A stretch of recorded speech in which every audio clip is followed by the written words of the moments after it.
nag collectif pour la justice et contre les violences policières noo woote ànd ak ci famille de détenus yi ak ex détenus yi li waral ñu woote tey conférence de presse bi mooy boo leen gisee fan yi ci ginnaaw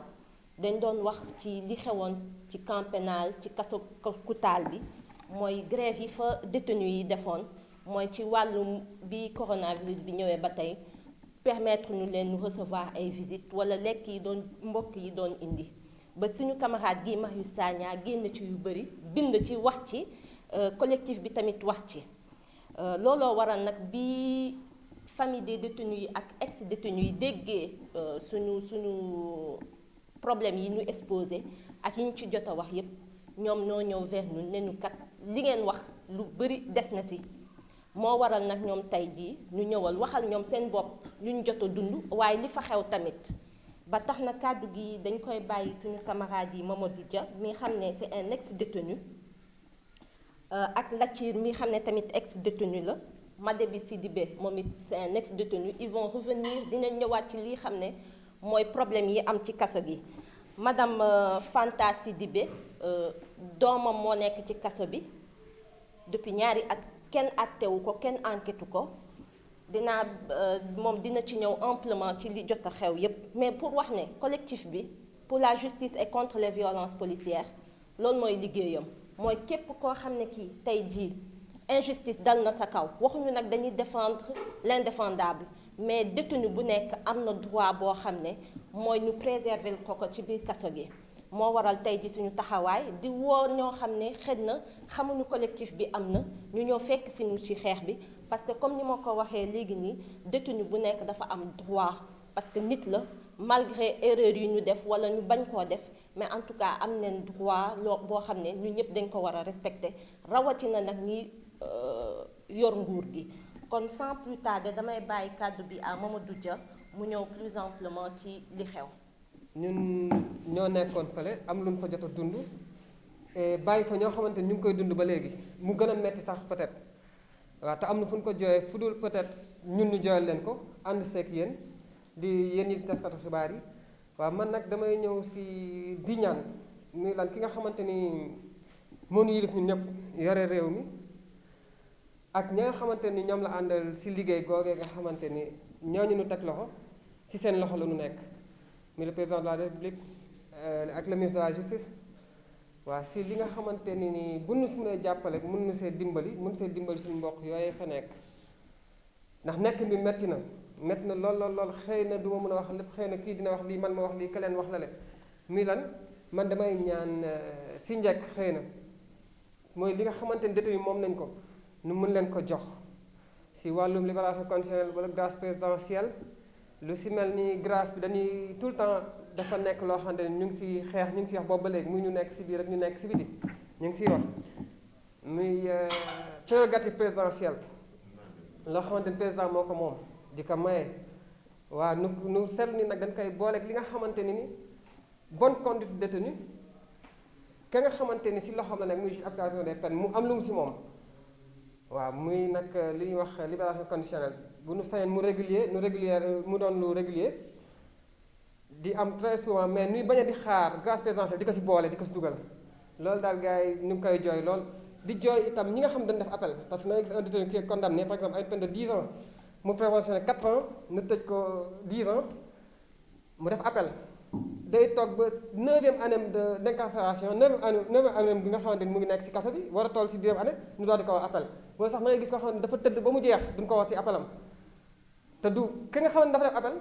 du mën a bénéficier wu libération conditionnelle du mën a bénéficier d'une remise de peine léegi ka nga xam ne dafa def appel noonu par exemple saa gis koo xam ne dafay désister parce que day ñëw gis ni ay morom ñu ngi bénéficier wu libération conditionnelle ak remise de peine muy bëgg désister appelam mais non désistement bi ça prend 2 à 3 ou 4 ans même wala des fois sax désistement bi du jàll waaw loolu daal lañu amoon lu ñu siy wax ak longue prévention itam lu ñuy jooy la yàgg nañu ko jooy xëy na tam dañ siy jàllaat noonu rek mooy xam loolu président de la République xam na ko ministre bi xam na ko doomu président xam na ko ñu ànd ak président xam nañ ko parce que woolu nañ leen ñëw nañ ci kaso bi xool nañ xam nañ li fa xew kon loolu lu ñuy jooyaat la xëy na waaw ak torture yi xam naa ni sama co-détenu bii nii vieux man xam naa dina si wax waaw loolu daal lañ amoon du ñuy wax ak récemment daal li nga xamante ni foog ma souligner ko bu ko souligner daal mu koy souligner bu ko souligner tam ma souligner waat ko muy kaawu un certain Birame Ndiaye récemment fii camp pénal actuellement il a le bras cassé actuellement il est au camp pénal dañ damm loxoom ndax lan affaire grève tëj leen si nekk dóor lacrymogène si biir nekk bi une chambre de 80 personnes def fa lacrymogène ubbi gars yi di génn ñu leen di dóor comme ñuy dóor xaj ba damm si loxo Birame Ndiaye bon on peut pas citer le nom des gardes mais xam nañ ñan la xam nañ ñan la waaw bon nu bëggoon nag attirer attention directeur administration pénitentiaire Bertrand Bocandé waaw mu jéem a xool daal moom li nga xamante mooy wàllam si kaso yi mu jéem see dox moom parce que am na loo xamante ni xëy na président mun ko dox ministre bi mun ko dox Bertrand Bocandé mi nga xamante nag moom la si war a interpellé ñu ngi koy interpellé à ce que nag ñoom ñoo far c'est vrai mais nag lii détenu yi moom ñu jéem leen ko jox daal. lu ñu dund la dund naa ay at yu bari ci kaso bi def naa aussi 5 kaso donc am na lu bari lu ma ci mën a wax daal mais ci wàllu aspect sanitaire bi laa bëgg ñëw parce que depuis bu feebar bi duggee ci dëkk bi ba tey dañu arrêté visite yi dund yu duggatul ça fait des mois boo demoon tey ci kaso yi ñu bari ñu ngi développer ay carence de vitamines parce que da ngay dégg chaque jour sax ñu naan sama yaram day metti sama bopp day metti damay miir c'est parce que du lekk non seulement lekk ñu lu baax mais lekk bi tamit doyul te ñu ngi tere mbokk yi ñu andi ay lekk moo ne dañuy jël boutique bi day jënd ay bagages ci biti di ko andi ci biir donc mbokk yi bagages yi ñuy jënd ci biti lay jóge mu ñëw ñoom seen boutique boobu ñuy jaay foofu bagages yi ñuy jaay ci biti lay jóge man dama ci gis ni peut-être dañu bëgg duunal seen boutique ça fait 3 mois mu ngi nii ñu ngi liggéey bu metti ci kaw population carcérale bi parce que nit ñi déjà mënuñu ñëw man maa ngi nekkoon ba Fatick par exemple sama mbokk yi ñu ngi nekk Dakar dañuy xel di ma yónnee xaalis ñëw mënatul nekk lekk mënatul dugg foofu noonu te pourtant même jën yi ñuy togg chaque jour ci biti lay jóge fi mu jaar ba egsi ci biir kaso bi kenn xamu ko waaye donc feebar bi moom man waxoon naa ko bu yàgg ci am na ñu ma dajal ci yéen forcément waxoon naa leen que ne feebar bi dina dugg ci kaso yi parce que détenu yi ñu ngi leen di génnee ñiy liggéey ci biti ba tey man nekk naa Fatick bale ma gis ay détenu ñuy gis yu ñuy yónni ñuy dem ci marché bi ñuy dem di liggéey ji ci biti donc ñooñu dañuy andi feebar bi kañ la ñaata la xamuñu ko mais dina dugg dina bari c'est clair parce que forme bi ñu koy doxalee la visite yi tamit mbokk yi boobu ba tey ñu ngi toog mënuñu seet ci seen mbokk détenu ci biir kaso bi alimentation bi tamit dund bi baaxul man fële ma nekkoon li ñuy togg motul 35 kilos chaque jour ñëpp dañ koy gis nous étions plus de 200 personnes man daal li ma doon ñaan autorités yi ndimbali soxlootul ñu koy andi sa kaso yi parce que bu ñu ko andee ñi nekk ci biir kaso yi duñ ko lekk autorités yi ñuy jox dund yi ñoo koy lekk mieux vaut dund yi bañ a ñëw parce que tour la rek andi nañu dund mais dund bi ñun mënuñu ci jot wàllu torture yi aussi du dañ fii ba gannaaw suba il faut que autorités yi di wàcc di dem di dugg ci biir kaso yi di xam li fa xew kaso yi hôpitaux yi ak écoles yi même problème bi la waaye mais dóor yi moom du dañ man chaque jour dama gis kaaw ma leen saani bi gars yi ngandal ko wala boog dafa yaatu dëgg la parce que fait bu grave la dañu rey nit mais cas bu mel noonu am na Rëbës nekk naa ci benn néeg ñu dóor nit ci biti beneen néeg la ne ko ñu dóor ko andi ko suñu biir néeg bu ñu ko andee suñu biir néeg ñi ko fa andi nee nañ ñi nekkoon ci biir néeg bi bu yëngalee nangamtaan leen ndeyam ña nekk ci biir néeg bi encore waa ji di yëngal comme que dañ ko ëpp doole di ko dóor donc day saaga c'est normal gars yi jàpp ko dóor ko takk loxo yi takk tànk yi parce que da doon jéem a résister ñu daal di ko tëddal ci fi ñuy tuddee dàmbalo yi ci kaw foofu bu ñu ko tëddalee muy continuer di saaga ñu saañ gémmiñ bi parce que bañ mu saaga comme kaaw ma leen ni saane bi bu ñu yeewoo la matin man bu ma demee ci douche bi di brosu fekk naa dee na te non seulement dee bi dafa atroce mais demaale na neefere na foofu pour wane que ni dee bu atroce la def mais étonnamment damay gis ñiy tudd yenn fee yi peut-être ay borom barke lañu wala boog politique def si rax di bàyyi yeneen fee yi gis nga ministre bi autorité yi pour man dañu doyul li ñu leen doyuñu li ñu leen sant parce que bu ñu doyul li leen sant waroon nañu di mën a dugg ci kaso yi di xam li fa xew yow dañ la dénk di la fay da nga war a ñëw contrôler li ma doon jooytu daal di ko naqarlu mooy dund bi doyul baaxul nañ tëj visite yi nit ñi dem seeti seen mbokk yi mesure barrières yi ñëpp mën nañu ko respecter d'ailleurs fii ni ñu ko respecter mën nañu ko respecter foofu te foofu rigueur bi peut-être moo ëpp fii parce que fii on est libre mais foofu dañ lay exiger li ngay exiger ngay def donc visite yi nañ ko tëddi na dund yi di dugg feebar yi moom dina gën a bari nañu xaar man dama doon ñaan ministre de la justice ak directeur de l'administration pénitentiaire ñu wax ñu effectivement ñaata nit ñoo feebar xam nga lu tax mënuñu ñu may visite yi parce que ku dem di nga xam sa mbokk feebar na wala feebaru léegi looloo tax ñoom dañuy visite yi fu mu toll nii moom bu kenn xalaat ñu maye ko mais dañ ko war a def parce que dañu am ay mbokk ci biir kaso yi te dañ leen war a dem xool ci yenn situation lañ nekk feebar bi dugg na ci kaso yi nee nañ ñaari kaso est-ce que duggul ci yeneen kaso aussi mënuñu ci xam dara parce que demuñu visite waaye donc aspect boobu daal bëggoon naa ci ñu gën ci gas attirer attention autorités yi ak wàllu dund bi wàllu visite yi ak torture yi jeexul Koutal aussi gars yi ñu ngi grève am na ñu dóor fii ñu bari waaw am nañu foofu am na kenn ku ma wax am na benn kaso boo xam ne déplacé nañ fa ay lal yu bari yóbbu ko ci région de Diourbel ak région de Thiès lal yooyu fu mu jëm pour lan la est-ce que kon li ñu wax ci xayma ñu feebar est-ce que gënuñu bari loolu donc foog ñu tijji visite yi pour nit ñi mën a dem xam seen mbokk ñu feebar ak ñu feebarul Liberté 6 bi encore ñu fa dóor damm leen wala ñu toj seen bopp yi ñooñu tamit foog seen mbokk yi dem xam ci yenn situation lañ nekk waaw am na ñoo xam ne aussi c'est des grévistes man j'ai été victime de cela dama grève nous étions 350 personnes ñu tànn ci ñun ñett Liberté 6 camp pénal bi déféré ñu ne outrage koo xam ne grève nga 6 jours voire 7 jours ñu ne yow da nga outré da nga def rébellion fekk c'était pas vrai ñu ne ñun encore dañu jël café yi xëpp ko garde yi foofu dañu xiifoon man ku ma gisoon xam ne dama xiifoon ak samay moroom kaso yi moom li fa nekk du doy ñu koy wax mais dañu bëgg attirer attention autorités yi ñuy déplacé yu di ñëw xool kaso yi li fa nekk gis nga kaso yi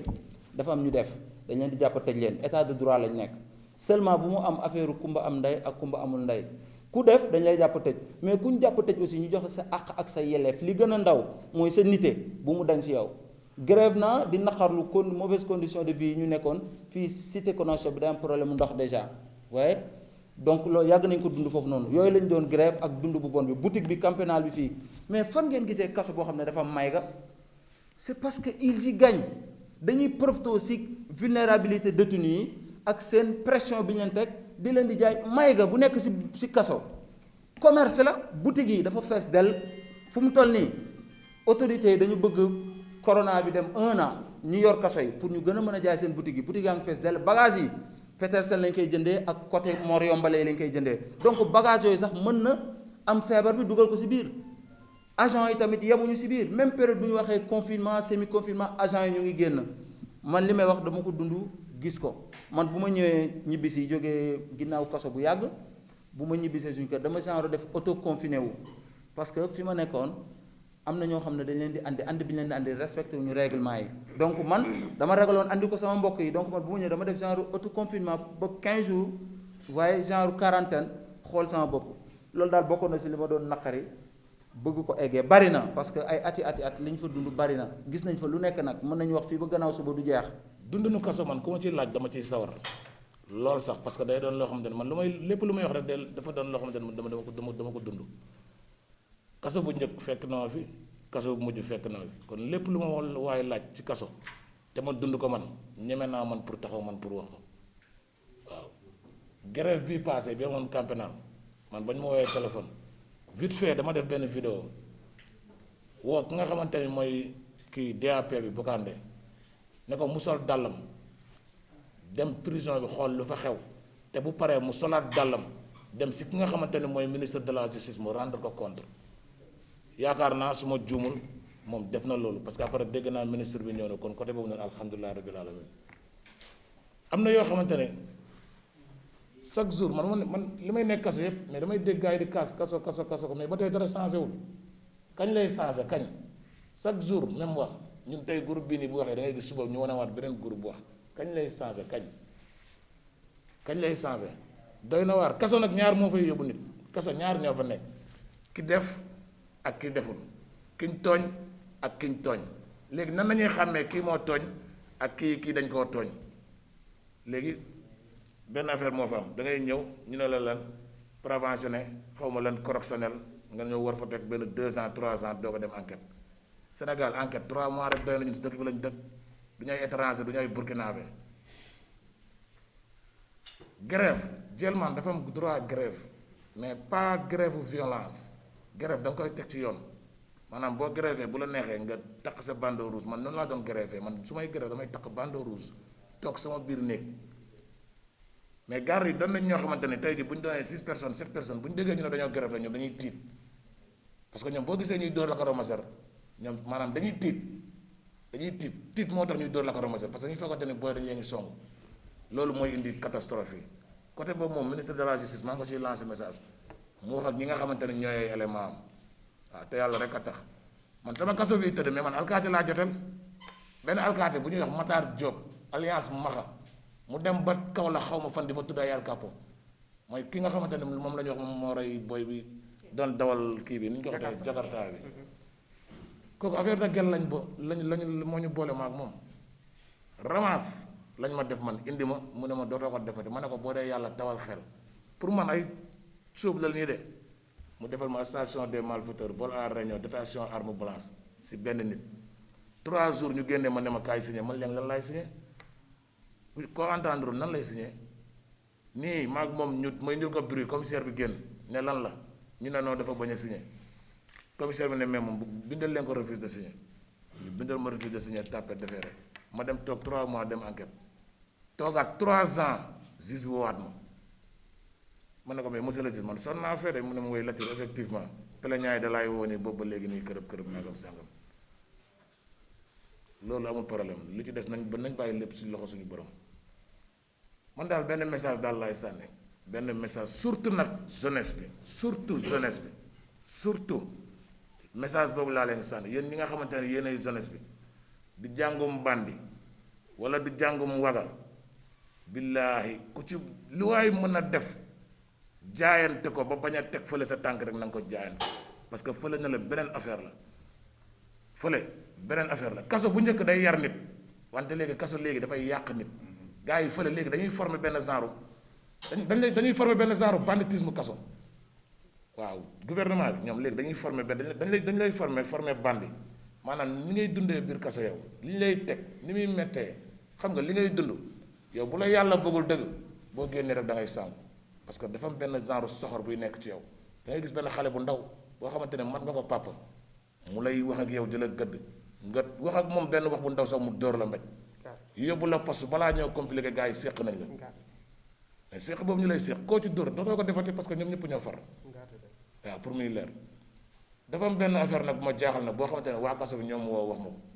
muy maanaam dañoo jëlee ay nit ci yeneen kaso indi leen 100 mètres carrés génnee 9 ba mu set wécc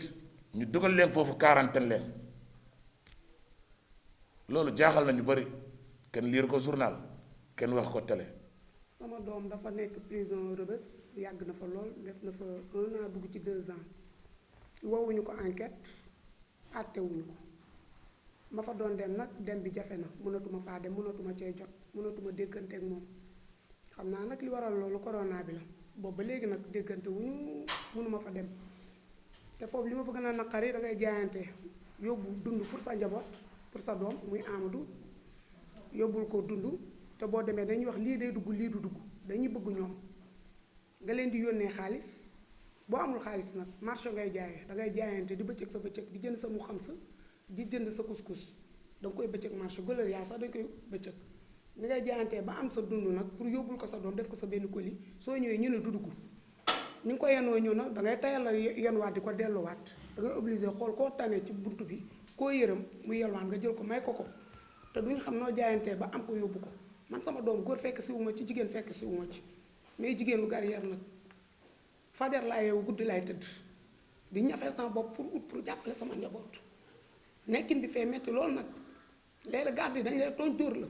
dañ lay dóor torturé la cicatrice boo yóbbuwul prison ñoom garde yi dañ la koy def li may wax nag dama ko xam fu ma ko teg am fu ma ko teg cicatrice boo amul ci sa biir famille boo demee prison danga koy am dañ lay sotoo dañ lay dóor dañ lay saaga ndey nga wax ñu sotoo lu dóor la gaañ la garde yi daal xam naa ne moom ñoom daal ñoo ngoog daal mais daal man sama doom mu ngi ca kaso ba yàgg na fa loolu def na fa 2 ans mais nekkin bi métti na trop dund bi métti na mënatoo fa dem mënatoo dem visite bu ñu dimbali woon nag mais ñuy dem visite dinañu neex parce que am na temps déggante naa ak sama doom am na lu ma fa jot a wax nekkin bi daal foofu métti na buñ la dañ la ëpp doole dañ lay jaay doole ci ni ngay dundee ak ci saaga la tooñ la dóor la gaañ la def la ay cicatrices waaw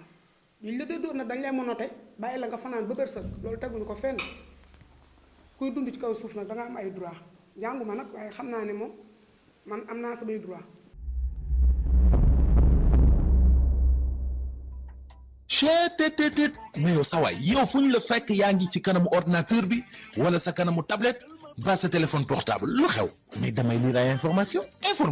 waaw xoolal boo bëgg am ay information yu leer nañ et en temps réel duggal ci www.senegal7.com ay information yu wóor man de maa ngi application Sénégal 7 lépp lu xew dama koy jot ci sama téléphone ci tàng bi te nag application Sénégal 7 am ko yomb na da ngay dugg ci Play Store wala Apple Store nga télécharger ko rek xam li xew ci réew mi ak la xew ci bitim réew te nag dara du la ci umpu. Vous voulez des informations en temps réel? Cliquez sur www.senegal7.com. Sénégal 7, le roi de l'information en temps réel.